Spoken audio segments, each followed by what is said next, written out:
कैसे हुई थी राधा की मृत्यु? श्री कृष्ण ने क्यों तोड़ दी थी बांसुरी? जब भी प्रेम की बात होती है तो श्री कृष्ण राधा के प्रेम की मिसाल सबसे पहले आती है।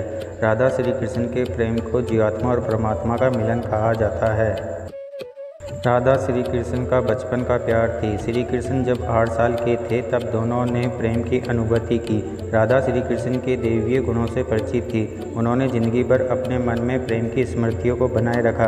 यही उनके रिश्ते की सबसे बड़ी खूबसूरती है। कहा जाता है कि श्री कृष्ण को केवल 2 ही चीज़ें सबसे ज़्यादा प्रिय थी। ये दोनों चीज़ें भी आपस में एक दूसरे से गहराई से जुड़ी हुई थी, बांसुरी और राधा।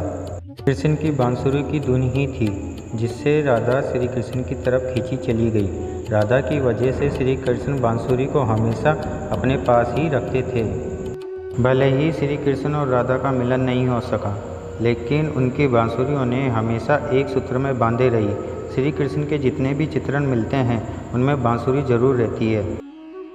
बांसुरी श्री कृष्ण के राधा के प्रति प्रेम का प्रतीक है। वैसे तो राधा से जुड़े कई अलग अलग विवरण मौजूद हैं, लेकिन एक प्रचलित कहानी मैं आपको सुनाता हूँ।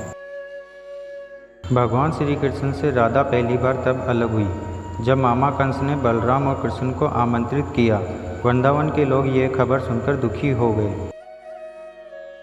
मथुरा जाने से पहले श्री कृष्ण राधा से मिले थे। राधा कृष्ण के मन में चल रही हर गतिविधि को जानती थी। राधा को अलविदा कह कृष्ण उनसे दूर चले गए।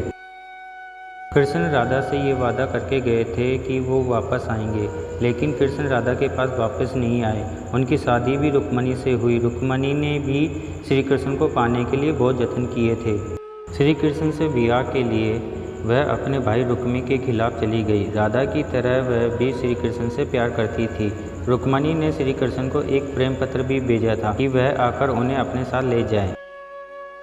इसके बाद ही कृष्ण रुक्मणी के पास गए और उनसे शादी कर ली।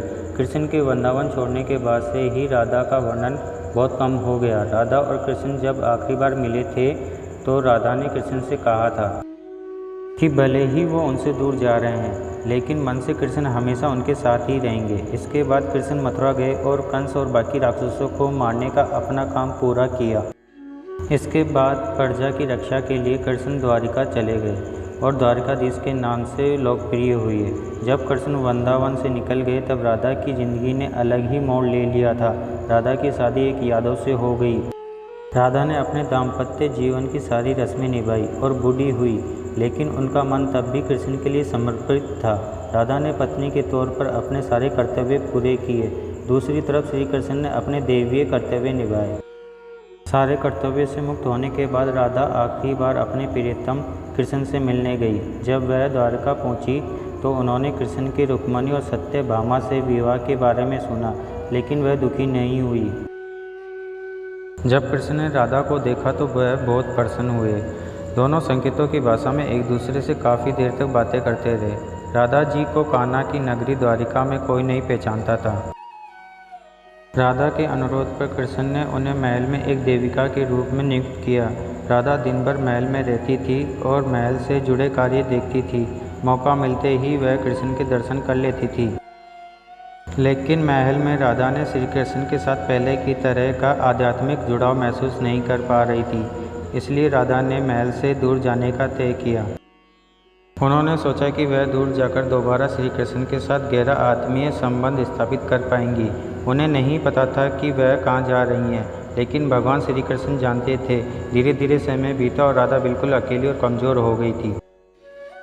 उस वक्त उन्हें भगवान श्री कृष्ण की आवश्यकता पड़ी। आखिरी समय में भगवान श्री कृष्ण उनके सामने आ गए। कृष्ण ने राधा से कहा कि वह उनसे कुछ मांगे, लेकिन राधा ने मना कर दिया।